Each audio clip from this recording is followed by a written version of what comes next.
Hello and welcome to my Minecraft YouTube channel.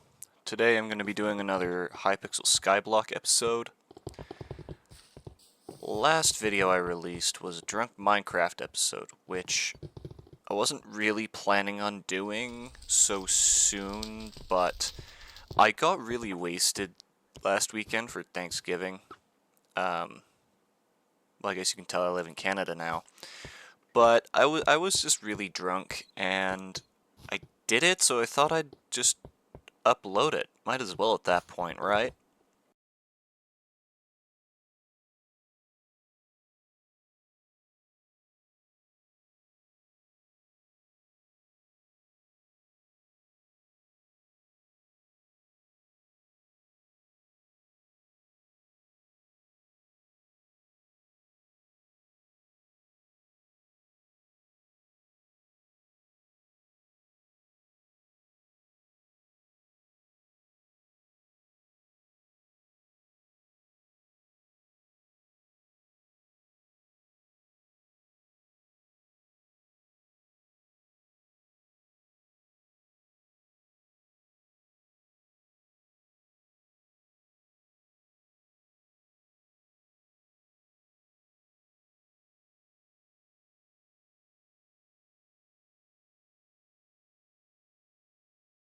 Something else I should mention is my bee is level 68 now. I did a fair amount of grinding in Galatea, and I also did some combat grinding on the End Island. So he's, yeah, level 68. I haven't played Hypixel Skyblock since my last upload, which was a week ago maybe? So that's why there's so much stuff in my minions. When I was younger, I used to play a fair amount of football, or soccer, if you're incorrect. But I had a lot of fun doing it. I played on the competitive team in my hometown for a number of years anyway. And I was a goalkeeper.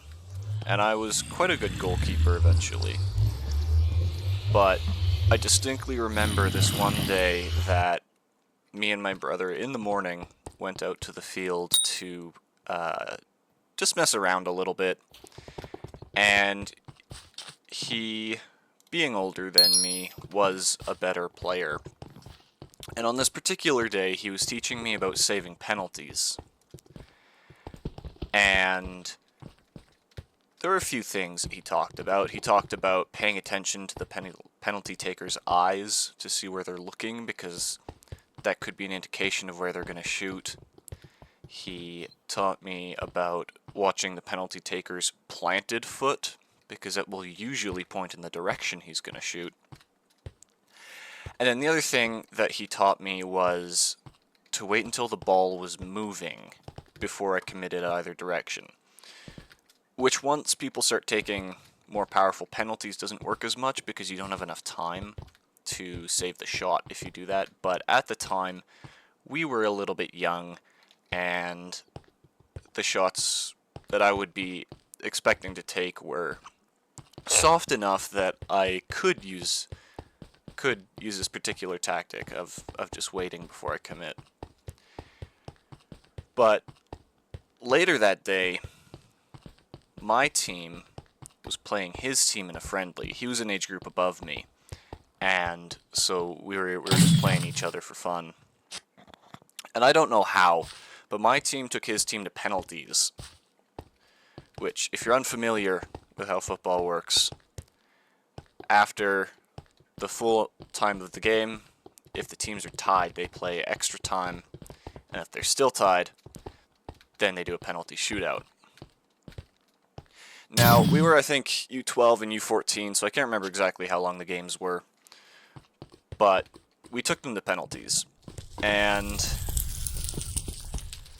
it was tight. It was tight. I think after 4 penalties out of 5, we were tied.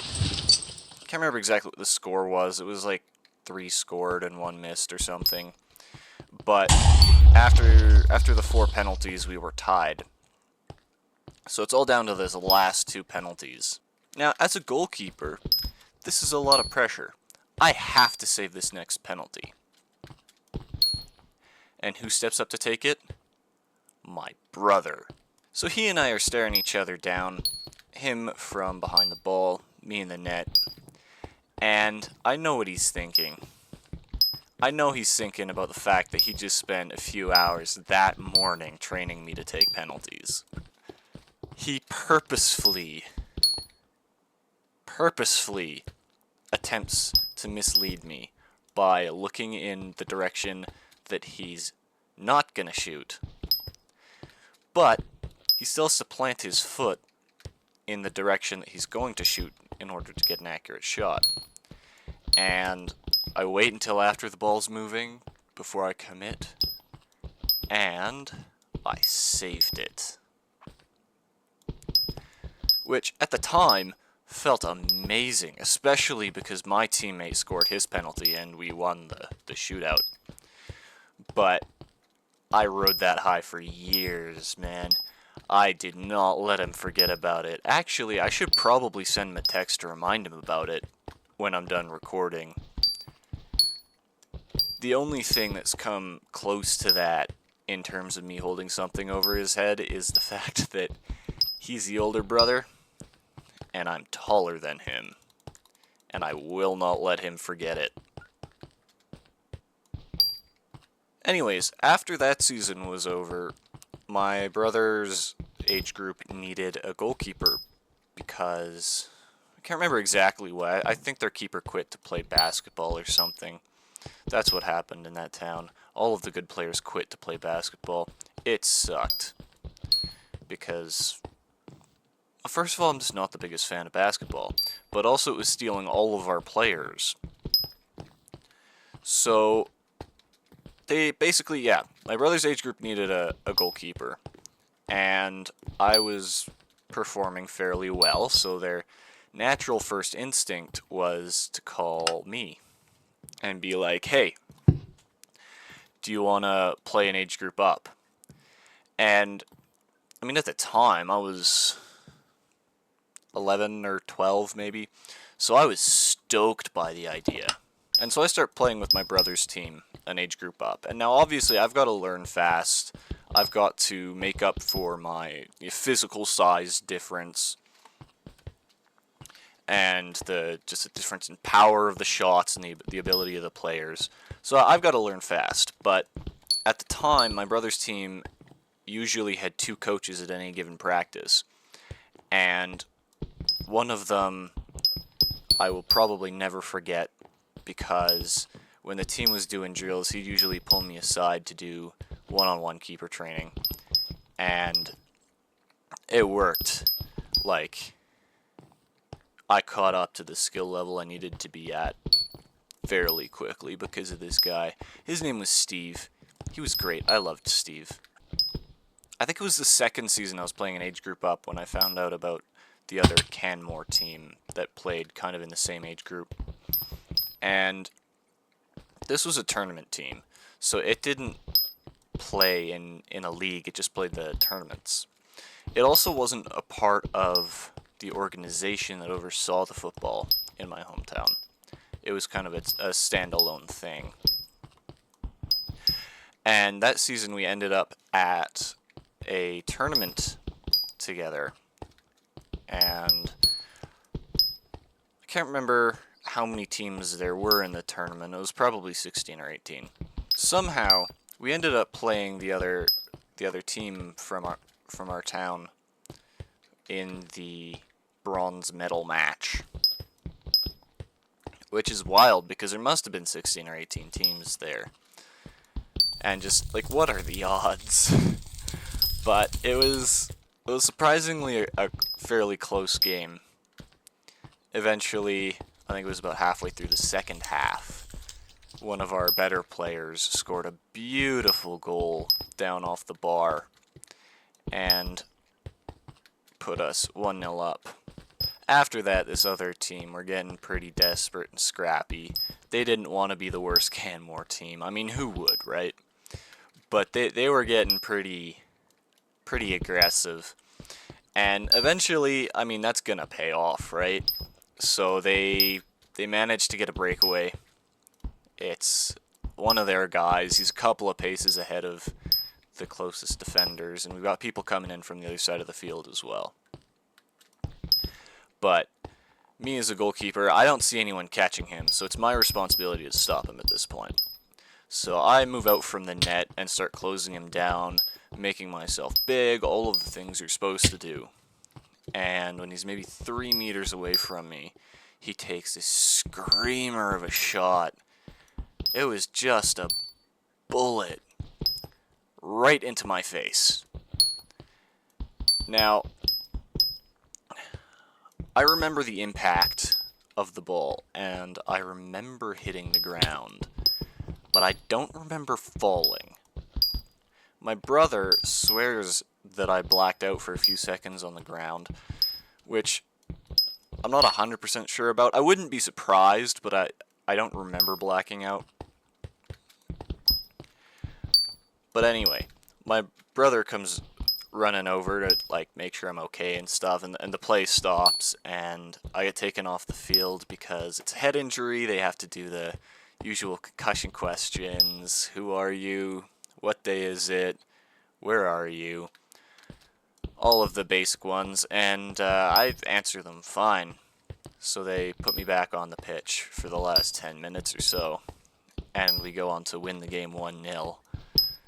But that's definitely the least fun part of being a goalkeeper, is have to take these powerful shots.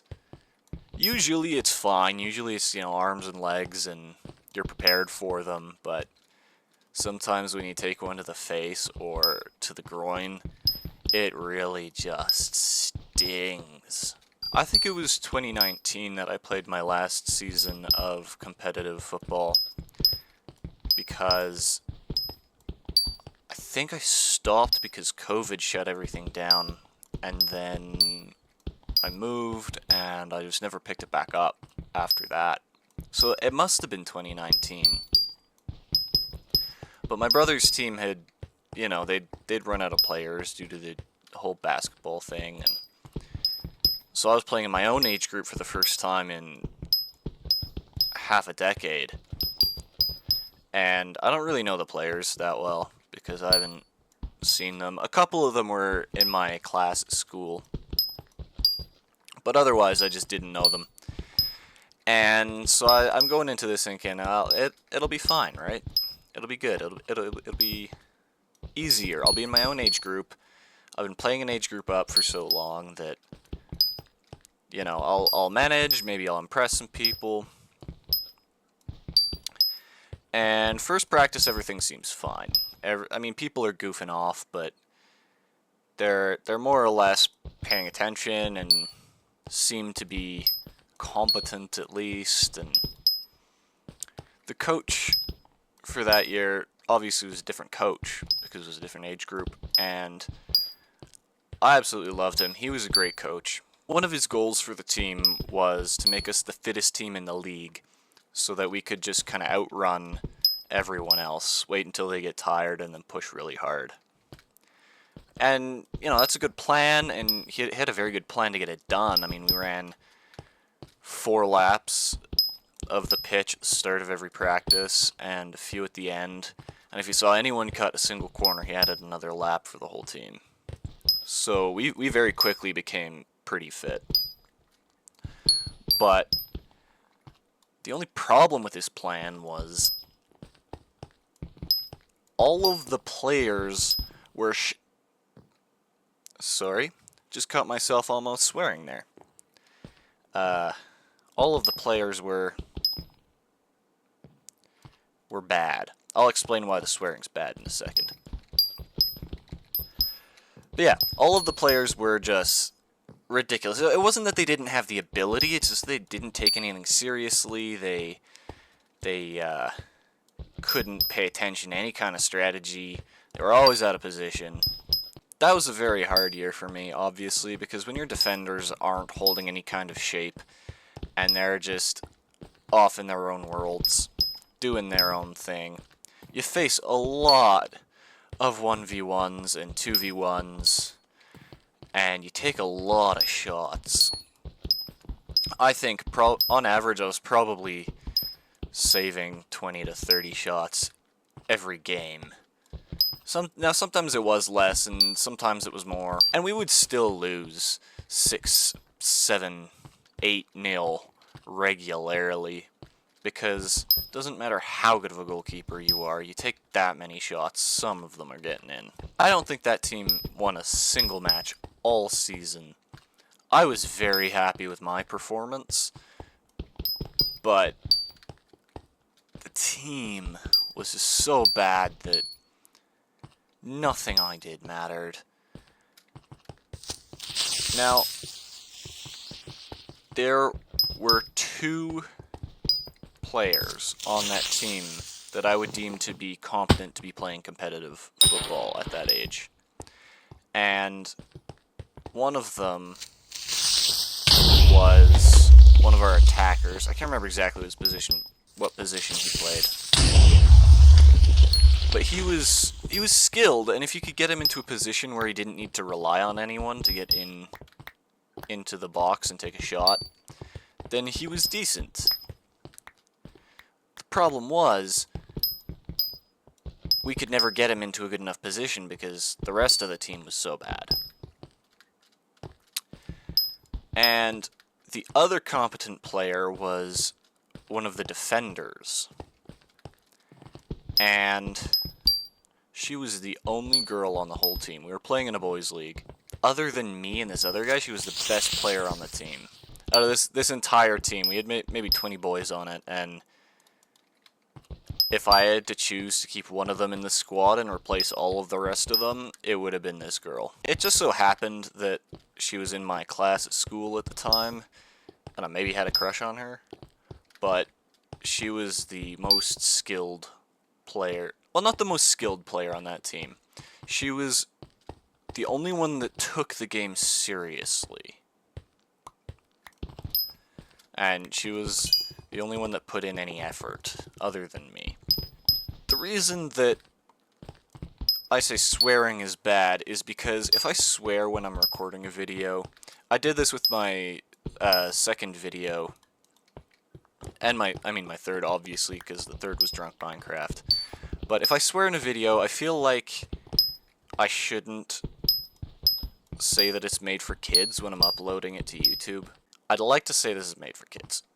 And the reason that I want to say that is because I've published 3 videos now, and the one that I said was made for kids did like 12 times better than the other 2 combined. So I'm gonna try that.